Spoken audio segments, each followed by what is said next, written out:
O impacto das pesadas portas de carvalho, batendo contra as paredes de mármore, silenciou a orquestra instantaneamente. O burburinho da alta nobreza, que celebrava o noivado do ano, transformou-se em um murmúrio de choque. No centro da entrada do suntuoso palácio do governador estava ele. Matias tinha os braços fortes marcados pelas faíscas da forja, a camisa de linho rasgada e o rosto manchado de fuligem e suor. Suas botas pesadas deixavam um rastro de cinzas sobre o tapete persa impecável. Em sua mão direita, os dedos calejados apertavam com firmeza um pequeno medalhão de ferro bruto, recém-moldado, ainda quente do fogo. Ele não recuou. Seus olhos escuros e tempestuosos ignoraram os guardas e os nobres assustados, fixando-se apenas na mulher no centro do salão. Valentina, a filha do governador. Ela usava um vestido de veludo rubro e diamantes que a faziam parecer uma rainha intocável. O conde Valadares, o noivo, soltou o braço de Valentina com violência e deu um passo à frente, o rosto contorcido por um nojo indisfarçável. "Guardas, tirem esse lixo daqui!" A voz do conde ecoou, carregada de escárnio, apontando o dedo com anéis de ouro para o ferreiro. "Olhem para ele é só um mendigo sujo de carvão." Mas antes que qualquer soldado pudesse tocar em Matias, Valentina ergueu a cabeça. Rompendo todas as leis da decência, do decoro e da obediência, ela caminhou em direção à entrada. O tecido nobre do seu vestido arrastou-se pelas cinzas deixadas pelo ferreiro. Parando diante dele, ela ignorou os gritos do conde e do próprio pai. Levou as mãos enluvadas de branco ao rosto sujo do rapaz e o beijou na frente da corte inteira. "Olá, meus queridos. Puxem a cadeira e preparem o coração." A história de hoje arde como brasa e fala sobre um amor forjado no calor das escolhas mais difíceis, provando que nem todo o ouro do mundo pode comprar um coração que já tem dono. Mas antes de descobrirmos o que aconteceu nos segundos seguintes a esse beijo escandaloso, me faça um favor. Verifique se você já está inscrito aqui no canal e com o sininho ativado. É assim que você garante que nossos contos de fé, coragem e romance cheguem sempre até você. E me conte uma coisa. De qual cidade ou estado você está me ouvindo agora? Deixe aqui nos comentários. É uma alegria imensa ver as nossas histórias cruzando as fronteiras desse Brasil. Agora, respire fundo. Vamos voltar um pouco no tempo, exatamente um mês antes da noite em que o palácio parou. Sinta o cheiro de ferro quente e carvão no ar. Vamos para a história. A propriedade do governador de Alcântara era uma fortaleza de regras, etiquetas e frieza. Nos extensos jardins perfeitamente podados, não havia espaço para uma única folha fora do lugar. O mesmo rigor aplicava-se a Valentina, a única herdeira da família. Desde a infância, a vida da jovem fora desenhada por preceptores, costureiras e conselheiros políticos. Ela foi ensinada a caminhar sem fazer ruído, a sorrir sem demonstrar emoção excessiva e, acima de tudo, a compreender que seu destino não lhe pertencia. Seu casamento seria a ponte para consolidar o poder de seu pai na província. Quando o noivado com o conde Valadares foi selado, através de assinaturas, em um escritório distante, Valentina não chorou. O choro era um luxo que as filhas da nobreza não podiam bancar. O conde era um homem de meia idade, com um olhar predatorial e a fama de tratar seus empregados e cavalos com a mesma crueldade impiedosa. Para ele, Valentina era apenas mais um puro sangue para exibir em seus salões. O único refúgio que a jovem encontrava naqueles dias sufocantes de preparativos não estava nas tapeçarias da mansão, mas nos fundos da propriedade, perto das estrebarias.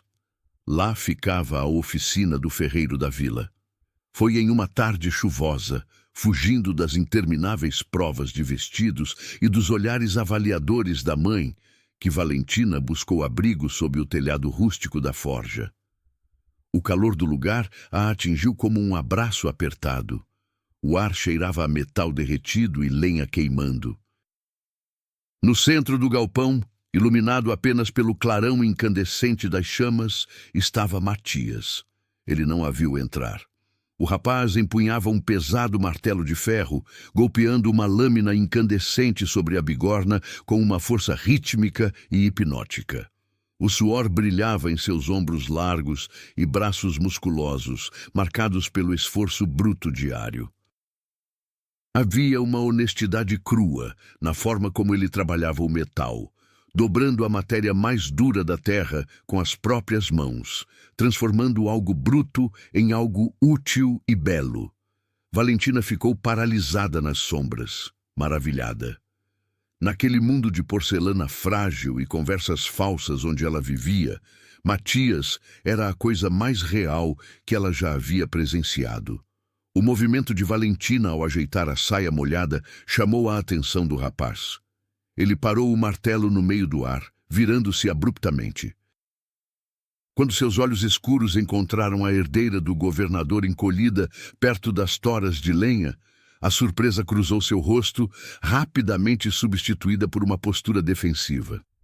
Ele abaixou a ferramenta e pegou um pano grosseiro para limpar as mãos sujas de carvão, baixando a cabeça em um sinal de respeito obrigatório. Senhorita Valentina... A voz dele era profunda, levemente rouca pela fumaça. O que atrasa este lugar sujo? O palácio é logo ali. Se o seu pai a encontrar na oficina dos empregados, eu perderei o meu emprego e a senhorita a sua reputação. Valentina deu um passo à frente, saindo das sombras para a luz quente da forja. Ela não sentia medo. Pela primeira vez em meses, ela sentia que podia respirar fundo sem que o espartilho de suas obrigações lhe rasgasse o peito. A minha reputação já foi vendida para o conde Valadares, Matias. Ela respondeu, a voz carregada de uma tristeza que surpreendeu o ferreiro. Ela olhou para a lâmina incandescente sobre a bigorna. Eu só queria estar em um lugar onde as coisas pudessem ser moldadas pelo calor e pelo esforço, e não por contratos frios assinados por homens que não conhecem o amor. Matias ergueu o olhar, encontrando os olhos dela. Não havia pena na expressão do ferreiro, mas sim um entendimento profundo, a conexão imediata de duas almas que reconheciam as correntes uma da outra, ainda que fossem correntes de materiais diferentes. A dela era de ouro, a dele de miséria. Ele caminhou devagar até uma bancada de madeira no fundo da oficina. Com a ponta dos dedos, ele pegou um pequeno objeto escuro e voltou-se para ela. Sem hesitar, ele estendeu a mão suja de carvão, oferecendo a peça para a moça de luvas de seda. O ouro derrete muito fácil com a ganância, senhorita. Matias sussurrou, a distância entre eles agora perigosamente pequena. O calor que emanava do corpo dele a envolvia. O ferro leva mais tempo para dobrar, exige fogo alto e muita dor na forja, mas uma vez que toma forma, ele nunca mais se quebra. Valentina olhou para a palma da mão dele. Ali descansava um pequeno pingente de ferro bruto, perfeitamente esculpido no formato de um pássaro de asas abertas, livre das amarras. Valentina hesitou por apenas um instante antes de estender a mão enluvada e pegar o pequeno pássaro de ferro bruto. O metal frio e áspero contrastava com a seda macia de suas luvas, mas ao fechar os dedos ao redor da peça, ela sentiu um calor inexplicável irradiar para o seu peito. Era o peso da liberdade materializado. Sem desviar os olhos dos de Matias, ela guardou o pingente no bolso oculto de suas saias. Aquele pequeno pássaro tornou-se o seu segredo mais profundo, um escudo invisível contra a frieza do palácio. Nas semanas que se seguiram, a oficina do ferreiro transformou-se no único santuário da herdeira. Aproveitando o crepúsculo, quando a atenção dos guardas se voltava para a troca de turnos e as aias preparavam os banhos da casa grande, Valentina escapulia pelas portas de serviço. Ela trocava as sedas pesadas por vestidos de algodão mais simples e caminhava pelas sombras até o galpão iluminado pelas brasas. Ali não havia títulos ou reverências vazias. Havia apenas o som rítmico do martelo, o silêncio confortável entre dois mundos distintos e os olhares roubados que diziam muito mais do que 1000 promessas em latim. Matias a ensinou sobre a paciência do fogo, sobre como o calor extremo era capaz de purificar as impurezas do metal. Em troca, Valentina lia para ele fragmentos de livros que contrabandeava da biblioteca de seu pai, descortinando um universo de palavras para o homem que só conhecia a linguagem da força bruta. A intimidade cresceu como uma chama alimentada por vento constante. O ferreiro, com as mãos sempre manchadas de fuligem, nunca ousava tocá-la de forma inadequada, tratando-a com uma reverência sagrada. Mas os toques acidentais, quando ele lhe entregava um pedaço de carvão para desenhar, ou quando ela enxugava o suor da testa dele com um lenço, enviavam correntes elétricas pelas espinhas de ambos. Valentina percebeu que preferia as mãos ásperas de Matias a qualquer carícia polida da nobreza. A contagem regressiva para a festa de noivado, no entanto, avançava implacável. Faltavam apenas 2 semanas para o grande evento, quando a realidade invadiu a fazenda na forma de uma imponente carruagem preta.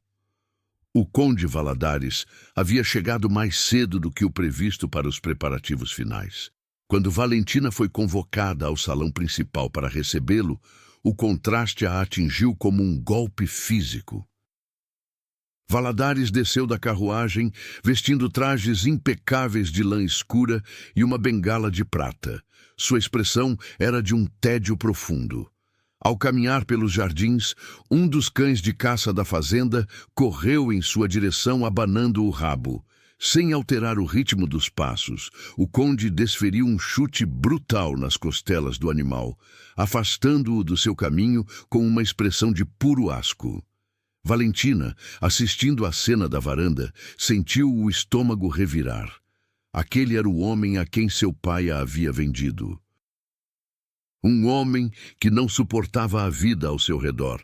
Naquela mesma noite, durante o jantar de boas-vindas oferecido pelo governador, a tensão atingiu o seu limite.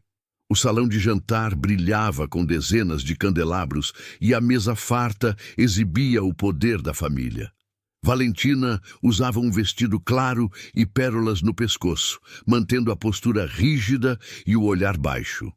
O pingente de ferro bruto estava escondido por dentro de seu espartilho, pressionado contra o seu coração. O conde Valadares sentou-se ao lado dela. Ele falava de exportações, de dominar novas terras e de expandir o império, enquanto o governador assentia entusiasmado. Em determinado momento, o conde virou-se para Valentina, servindo-lhe uma taça de vinho com um sorriso que não alcançava os olhos. Ele aproximou-se um pouco mais do que as regras de etiqueta permitiam, inclinando a cabeça em direção ao pescoço da jovem. O movimento fez Valentina prender a respiração, recuando instintivamente 1 milímetro. Valadares fechou os olhos por uma fração de segundo, inspirando profundamente o ar ao redor dela. Quando ele os abriu, as pupilas escuras carregavam uma sombra de suspeita letal. Um perfume curioso, minha cara Valentina.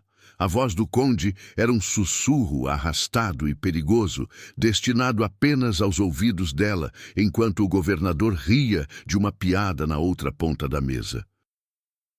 Eu esperava sentir as rosas de Paris que mandei importar para o seu enxoval, mas a minha futura esposa tem o aroma singular de lenha queimada e fuligem. O sangue de Valentina gelou. Ela cravou as unhas por baixo da toalha de mesa de linho para esconder o tremor das mãos.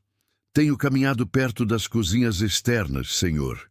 Ela mentiu, a voz saindo mais firme do que ela imaginava ser capaz. O frio do outono me faz buscar o calor dos fornos. O conde Valadares ergueu a taça de vinho, girando o líquido tinto lentamente. Um sorriso cruel curvou o canto dos seus lábios. O calor dos fornos. Ele repetiu as palavras com deboche escancarado. Tome cuidado, minha noiva. O fogo dos empregados é sujo. Ele mancha as roupas claras, impregna a pele e, se não for vigiado, pode queimar a casa inteira. Eu não tolero propriedades manchadas. Ele não disse mais nada, voltando sua atenção para o governador. Mas a ameaça estava selada no ar denso da sala de jantar. Valadares não era tolo. O faro de um predador havia despertado. Assim que o jantar terminou, o conde convocou o chefe da guarda pessoal do palácio para uma conversa a portas fechadas. As sombras da gaiola de ouro começavam a se fechar em torno de Valentina e de seu ferreiro, e a noite do grande noivado estava prestes a se transformar em um campo de guerra. Os dias que antecederam o grande baile de noivado foram marcados por uma vigilância sufocante. O conde Valadares era um homem que não admitia perder o controle de suas posses e sua intuição envenenada não falhava. Ele não levou suas suspeitas ao governador. Expor a possibilidade de uma traição mancharia o seu próprio orgulho. Em vez disso, ele agiu nas sombras. Dobrou a guarda nos portões de serviço, exigiu que as aias acompanhassem Valentina a cada passo pelos corredores e transformou o palácio em uma verdadeira prisão de mármore para a herdeira. Valentina estava encurralada. Das janelas do seu quarto, no andar superior, ela observava a fumaça rala que subia da chaminé da forja ao longe, além dos muros da estribaria. O desespero apertava sua garganta. Ela sabia que o silêncio e a sua ausência repentina seriam interpretados por Matias como abandono, ou pior, covardia. Ela apertava o pequeno pássaro de ferro contra o peito até a pele ficar marcada, rezando silenciosamente para que ele entendesse que ela era uma prisioneira. Na véspera do noivado, uma tempestade severa varreu a propriedade. A chuva castigava os telhados do palácio e transformava os caminhos de terra em lamaçal. Na oficina, longe dos olhos da nobreza, Matias trabalhava incansavelmente. O calor da forja era a única força capaz de secar suas roupas encharcadas pela umidade que invadia o galpão. Ele não martelava ferraduras ou ferramentas agrícolas naquela noite. O foco de sua devoção era uma peça única, um medalhão de ferro e prata incrustada que ele vinha forjando com a precisão de um ourives. Era a sua despedida. Ele sabia que o baile aconteceria na noite seguinte e que Valentina seria entregue a outro homem. Se não pudesse ter a mulher que amava, entregaria a ela a obra mais bela que suas mãos calejadas já haviam criado. O clarão de um relâmpago iluminou o galpão escuro, revelando figuras que não pertenciam àquele lugar. Matias abaixou o martelo e estreitou os olhos.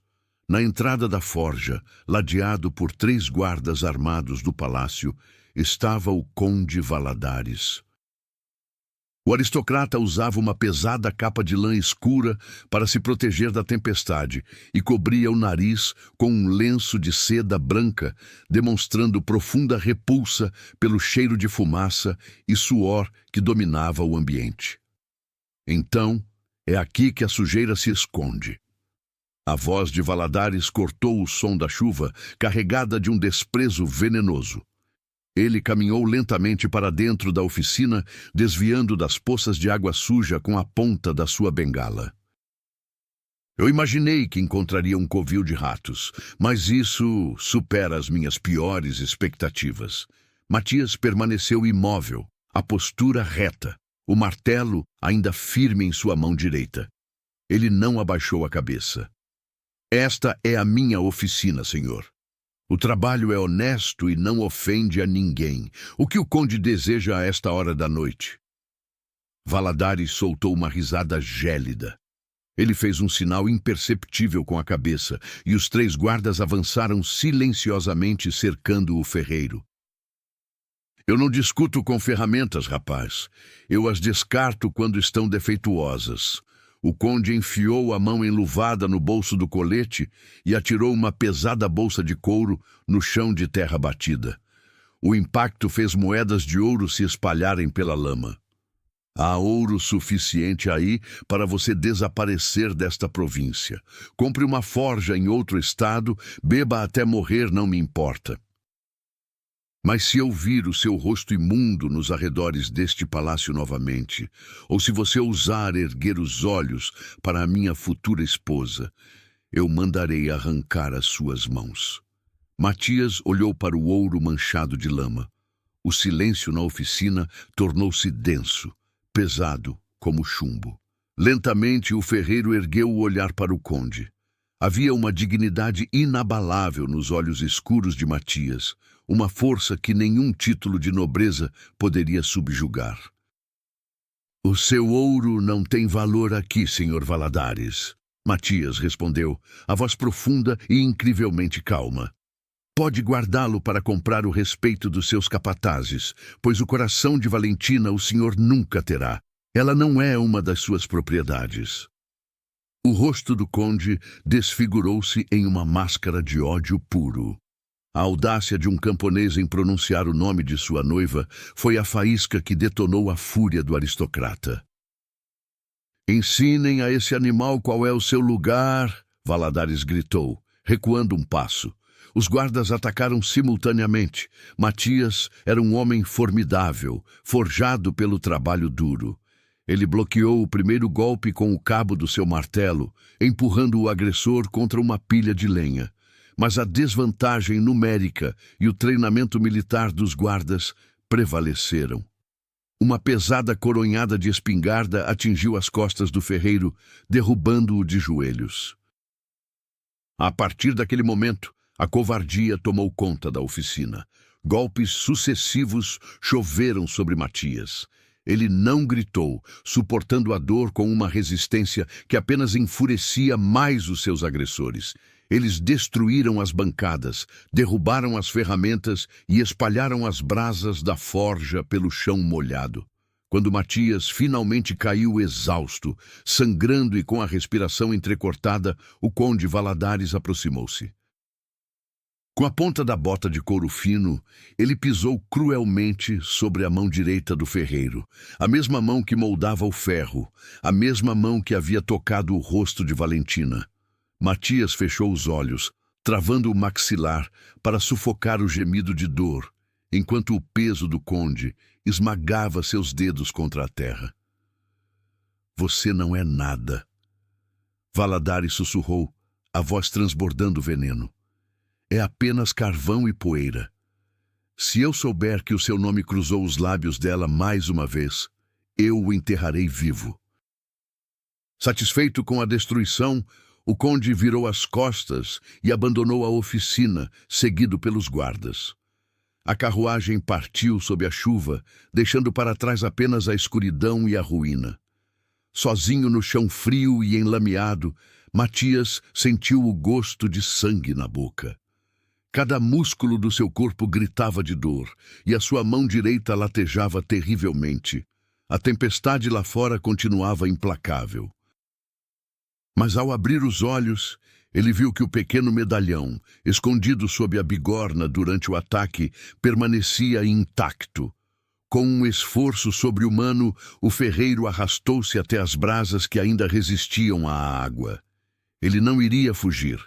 Ele não aceitaria o ouro ensanguentado. O amor que sentia por Valentina não era algo que pudesse ser apagado por espancamentos ou ameaças. Matias pegou o martelo com a mão esquerda, firmando a direita machucada o melhor que podia. As chamas refletiram em seus olhos injetados. Ele passaria a noite inteira consertando o que haviam quebrado. Ele terminaria o medalhão. E na noite seguinte, a noite do grande noivado, O palácio inteiro saberia quem era o verdadeiro dono do coração da herdeira. O palácio do governador de Alcântara resplandecia com uma ostentação que beirava a arrogância. Dezenas de lustres de cristal da Boêmia derramavam uma luz dourada sobre o piso de mármore polido, refletindo as joias e as sedas da alta nobreza da província. A orquestra preenchia o ambiente com uma valsa impecável, mascarando as conversas repletas de falsidade e os acordos políticos sussurrados pelos cantos. Era o noivado do século. Para Valentina, no entanto, o salão suntuoso era um mausoléu. Ela estava no centro da festividade, vestida com um pesado traje de veludo rubro, adornada com um colar de diamantes que parecia enforcar sua alma a cada respiração. O espartilho apertava suas costelas de forma impiedosa, mas a dor física não se comparava à agonia que esmagava o seu peito. Seus olhos varriam discretamente os rostos ao redor, buscando qualquer sinal de vida verdadeira, mas encontravam apenas a frieza de uma corte que havia como uma valiosa moeda de troca. Oculto sob as camadas de veludo e anáguas, pressionado contra a sua pele fria, estava o pequeno pássaro de ferro. Era a única coisa que a mantinha de pé. Ao seu lado, o conde Valadares exalava uma aura de triunfo absoluto. Ele vestia um traje de gala escuro, os cabelos perfeitamente alinhados, segurando uma taça de cristal com a mesma mão que, horas antes, havia esmagado os dedos do ferreiro. Valadares sorria para os convidados, aceitando os cumprimentos com acenos majestosos, saboreando a vitória, não apenas sobre a aliança política, mas sobre o espírito da mulher que agora lhe pertencia. O governador ergueu as mãos, pedindo a atenção do salão. A orquestra reduziu o volume da música até o silêncio total. Os convidados voltaram seus rostos engomados para o anfitrião, aguardando o brinde oficial que selaria o destino de Valentina para sempre. A jovem fechou os olhos. Uma lágrima solitária e silenciosa ameaçou manchar a sua maquiagem impecável. Ela imaginou o calor da forja, o cheiro de lenha queimada, e aceitou que o seu coração morreria ali sob as luzes daquele lustre. Mas o brinde nunca aconteceu. O impacto das pesadas portas duplas de carvalho, batendo violentamente contra as paredes de mármore, reverberou pelo salão principal. O som foi tão brusco que taças tremeram nas bandejas de prata dos criados. A multidão aristocrática abriu-se em um sobressalto coletivo, recuando em choque. Os murmúrios indignados transformaram-se em um silêncio absoluto, denso e incrédulo. No centro da entrada do suntuoso palácio estava ele. Matias respirava com dificuldade. O ferreiro estava muito longe da imagem de um servo obediente. Sua camisa de linho estava rasgada nos ombros, manchada com o próprio sangue e fuligem. O rosto exibia os hematomas brutais da noite anterior, e ele mancava levemente ao dar o primeiro passo para dentro do salão iluminado. Suas botas pesadas e gastas deixavam um rastro de cinzas e lama sobre o tapete persa imaculado. Mas a postura do rapaz não era a de um homem derrotado. Ele mantinha a cabeça erguida, os ombros largos projetados para a frente, exalando uma força bruta e indomável que fez os nobres prenderem a respiração. Em sua mão esquerda, pois a direita estava terrivelmente inchada e ferida, os dedos calejados apertavam com firmeza um medalhão de ferro bruto e prata incrustada, recém-moldado, cuja superfície ainda preservava o calor da forja. Os olhos escuros e tempestuosos de Matias ignoraram a parede de guardas, os rostos aterrorizados das damas e a expressão paralisada do governador. Seu olhar atravessou o salão e encontrou apenas uma pessoa: Valentina. O coração da herdeira disparou com uma violência que quase lhe roubou os sentidos. Ver Matias ali, machucado, sangrando, mas de pé, desafiando o império inteiro por ela, despedaçou a última corrente invisível que a prendia àquela vida de mentiras. A gaiola de ouro havia se partido. O conde Valadares, com o rosto vermelho de ódio e humilhação, largou a taça de cristal, que se espatifou no chão de mármore. Ele deu um passo à frente, bloqueando a visão de Valentina, o dedo coberto por anéis de ouro, apontado como uma lança em direção ao invasor. "Guardas, tirem esse lixo daqui!" A voz do conde ecoou, rasgando o silêncio, carregada de um escárnio furioso e desesperado. "Olhem para ele! Ele é só um mendigo sujo de carvão! Quebrem as pernas dele e joguem-no aos cães!" Soldados armados com baionetas desceram pelas laterais do salão, marchando rapidamente para cercar o ferreiro. Matias não recuou 1 milímetro. Ele apertou o medalhão em sua mão, pronto para lutar até o fim, aceitando que aquela seria a sua última noite, desde que morresse olhando para a mulher que amava. Mas antes que a primeira mão armada pudesse tocar os ombros rasgados de Matias, uma voz feminina cortou a tensão do salão com a força de um trovão. "Não ousem tocá-lo!" Valentina ergueu a cabeça. A princesa de porcelana havia desaparecido, substituída por uma mulher de fúria absoluta. Rompendo todas as leis da decência e as décadas de obediência cega, ela empurrou brutalmente o braço do conde Valadares, afastando-o do seu caminho. O governador arregalou os olhos, mudo de pavor diante do escândalo monumental. "Valentina, volte para o seu lugar imediatamente!" O pai exigiu, a voz trêmula de raiva. Ela o ignorou completamente. Com passos firmes e decididos, Valentina desceu os degraus do altar do salão. O pesado tecido de veludo rubro do seu vestido arrastou-se pelo chão, varrendo as cinzas e a lama que Matias havia deixado no tapete persa. A nobreza assistia em estado de choque, algumas damas cobrindo o rosto com leques. Valentina parou exatamente diante do ferreiro. A diferença de mundos entre eles nunca esteve tão visualmente clara. Ela coberta por diamantes e veludo.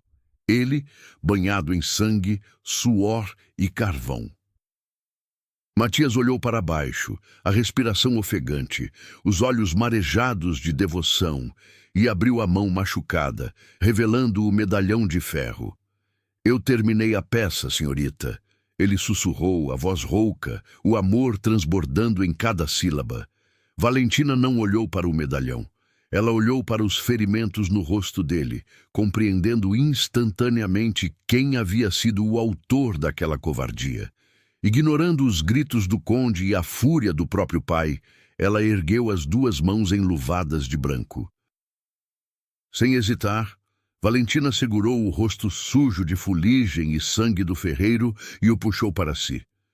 Diante do governador, diante do conde Valadares e de toda a alta sociedade da província, ela colou seus lábios aos dele, beijando-o com um desespero faminto, entregando sua alma e selando a sua escolha na frente do mundo inteiro. O beijo durou apenas alguns segundos, mas para a alta nobreza de Alcântara, pareceu uma eternidade de ultraje absoluto. O salão de mármore mergulhou em um caos de murmúrios escandalizados, leques agitando-se freneticamente e taças sendo abandonadas sobre as mesas. Quando Valentina finalmente recuou, ofegante, o rosto manchado pela fuligem e pelo sangue de Matias, ela não abaixou a cabeça. A princesa de porcelana havia sido reduzida a cinzas, dando lugar a uma mulher forjada na coragem. Matias a olhava com uma reverência assombrada, o peito subindo e descendo, ignorando a dor de seus ossos fraturados. A fúria do conde Valadares rasgou o ar do palácio. O rosto do aristocrata estava roxo, as veias do pescoço saltando contra o colarinho engomado. A humilhação pública de ser trocado por um trabalhador sujo de carvão na frente das famílias mais poderosas da província destruiu qualquer resquício de polidez que ele possuía. "Prenda essa mulher!" Valadares gritou, a voz esganiçada, apontando o dedo trêmulo para Valentina. "Ela perdeu o juízo. E matem esse desgraçado agora mesmo. Cortem a garganta dele no meu tapete." Os soldados de baioneta hesitaram por uma fração de segundo, olhando para o governador em busca de ordens, mas a fúria do conde os impulsionou para a frente. Matias, mesmo ferido, puxou Valentina para trás de seu corpo, erguendo o braço esquerdo para receber o impacto das lâminas, pronto para sangrar até a última gota pela mulher que amava. Mas Valentina não aceitou ser protegida. Com uma força imprevisível, ela empurrou o ferreiro para o lado e colocou-se exatamente entre as armas dos guardas e o peito de Matias. "Se derem mais um passo, terão que atravessar o meu coração primeiro." A voz dela ecoou nas paredes de mármore, cortante e firme. Os guardas pararam abruptamente, as lâminas a centímetros do veludo rubro do vestido da herdeira. O governador, até então paralisado pelo choque, finalmente desceu os degraus do altar, o rosto pálido e os punhos cerrados. "Valentina, saia da frente desse homem!" O governador ordenou a voz grave, lutando para manter a autoridade diante do escândalo. "O que você está fazendo destruirá a nossa família. Ele é um camponês, um nada." Valentina olhou nos olhos do pai. A tristeza de anos de obediência cega transbordou, mas não havia mais medo. Com as mãos trêmulas, ela levou os dedos ao decote do seu vestido suntuoso e puxou o cordão que mantinha escondido. O pequeno pássaro de ferro bruto balançou no ar, refletindo a luz dos lustres de cristal. "Um nada, meu pai?" ela perguntou, a voz embargada, mas projetada para que todo o salão ouvisse. Este homem, com as mãos sujas de carvão, forjou a única coisa real que eu já possuí, enquanto o seu noivo escolhido, este conde que o senhor tanto admira, age como um carrasco nas sombras. Valentina virou-se para Valadares, apontando para o rosto machucado e a mão esmagada de Matias. "O senhor acha que eu não percebi? O senhor foi à forja na noite passada com os seus guardas. O senhor o espancou como um covarde, em desvantagem, apenas porque não suportava a ideia de que o ouro não compra o respeito de um homem honrado. O senhor é um monstro, Valadares, e eu prefiro a miséria e a fuligem a passar uma única noite dividindo o mesmo teto que o senhor." A revelação da covardia do conde caiu como uma bigorna no salão. Os nobres começaram a sussurrar entre si. O governador olhou para a mão esmagada do ferreiro e depois para o rosto de Valadares. O aristocrata não negou. Pelo contrário, seu orgulho ferido o fez perder completamente a razão. "Ela é minha propriedade", Valadares esbravejou, avançando na direção de Valentina com a bengala erguida, cego pela fúria de ter sido rejeitado. "Eu paguei o dote. Eu vou arrastar você pelos cabelos até a minha carruagem e vou quebrar você até que aprenda a me servir." O golpe da bengala de prata desceu em direção ao rosto de Valentina. Matias tentou interceptar, mas seu corpo ferido falhou. No entanto, o impacto nunca aconteceu. O governador de Alcântara agarrou o braço de Valadares no meio do ar. A força do velho estadista, despertada pelo instinto primitivo de proteger o próprio sangue, fez o pulso do conde estalar. O silêncio no salão tornou-se asfixiante. O governador olhou para o herdeiro milionário com um desprezo que gelou a espinha de todos os presentes. "O senhor esqueceu sob qual teto está pisando, Valadares." O governador falou em um tom perigosamente baixo. "O senhor achou que estava comprando uma égua para o seu estábulo, mas esta é a minha filha. E ninguém, nem o homem mais rico deste império, a ameaça debaixo do meu teto." Valadares puxou o braço com força, o rosto desfigurado pelo ódio. O senhor está quebrando um pacto que destruirá o seu governo, Alcântara. Eu fecharei todas as portas da capital para a sua família. Vocês estarão arruinados. O governador não recuou. Ele olhou para a filha, que ainda protegia o ferreiro ferido com o próprio corpo, e viu ali a mesma coragem desenfreada de sua falecida esposa. A política, de repente, perdeu todo o seu peso. Que o império inteiro vire cinzas, o governador declarou, erguendo a cabeça com uma dignidade ancestral. Ele fez um sinal para a guarda do palácio. Escoltem o conde Valadares até a saída. Se ele resistir, usem a força. E se ele pisar nas minhas terras novamente, atirem para matar. O salão irrompeu em exclamações contidas. Valadares, bufando como um animal encurralado, foi cercado pelos mesmos guardas que antes obedeciam às suas ordens. Lançando um último olhar envenenado para Valentina e Matias, o conde virou as costas e marchou para fora do palácio, acompanhado pelo som metálico das baionetas. Com a saída do tirano, o choque instalou-se. O governador virou-se para os nobres que assistiam à cena petrificados. A festa acabou. Ele anunciou, a voz ecoando pelas paredes de mármore. Peço que se retirem. A família de Alcântara tem assuntos privados a resolver. Em poucos minutos, como fantasmas fugindo do amanhecer, os vestidos de seda e os casacas abandonaram o salão. Restaram apenas o governador, Valentina e Matias sob o brilho opressivo dos lustres.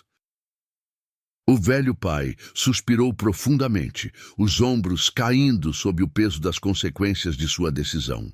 Ele caminhou a passos lentos até os dois jovens. Matias fez menção de se ajoelhar, mas o governador ergueu a mão, impedindo-o. O estadista olhou longamente para o medalhão de prata incrustada nas mãos machucadas do rapaz, e depois para o pássaro de ferro bruto no peito da filha. O senhor invadiu a minha casa, sujou o meu tapete, destruiu a minha maior aliança política e desonrou o meu nome diante de toda a província, disse o governador a Matias, o tom severo, porém isento de raiva. Mas o senhor também caminhou para a morte certa apenas para entregar o seu trabalho à mulher que ama. E ela jogou fora uma fortuna incalculável para beijar o seu rosto coberto de sangue. O governador olhou para Valentina, os olhos marejados por uma mistura de tristeza e profundo orgulho. Eu fui um tolo por tentar trancá-la em uma gaiola de ouro, minha filha. Vá cuidar dos ferimentos dele. E amanhã, ferreiro, quando conseguir ficar de pé, espero que tenha força suficiente no braço esquerdo para martelar na sua oficina. Pois você precisará forjar não apenas cavalos, mas o seu próprio destino. Valentina atirou-se aos prantos nos braços do pai, enquanto Matias, o homem de ferro, deixava a primeira lágrima escorrer por seu rosto manchado de fuligem, ciente de que, pela primeira vez em sua vida, a sua verdadeira riqueza não vinha do fogo, mas do amor absoluto que havia conquistado. E assim nos despedimos da forja de Matias e das paredes frias do palácio de Alcântara. Talvez hoje você sinta que está caminhando em um ambiente hostil, onde as pessoas o julgam pelo que você veste, pela sua conta bancária ou pelas ferramentas que carrega nas mãos. O mundo tenta nos convencer de que o nosso valor está no ouro que acumulamos, e muitas vezes aceitamos prisões e relacionamentos abusivos apenas porque parecem ser a escolha mais segura. Mas lembre-se de Matias e Valentina. O ouro derrete fácil com a ganância e a falsidade. Já as feridas da nossa vida, quando entregues nas mãos certas, forjam um caráter inquebrável. Não tenha medo de passar pelo fogo da provação. Deus é o nosso grande ferreiro. Ele sabe exatamente o quanto a fornalha precisa estar quente para purificar o seu coração e transformar a sua dor no seu maior testemunho de superação. Não aceite os condes cruéis que a vida tenta lhe empurrar. Tenha coragem para escolher a paz e o amor, mesmo que isso signifique recomeçar do zero. O Senhor sempre honra aqueles que agem com verdade. Se esta história tocou o seu coração e trouxe calor para a sua alma hoje, deixe o seu like, faça o seu comentário e inscreva-se no canal para continuarmos compartilhando essas lições de fé, coragem e emoção. Fiquem com Deus e até a próxima.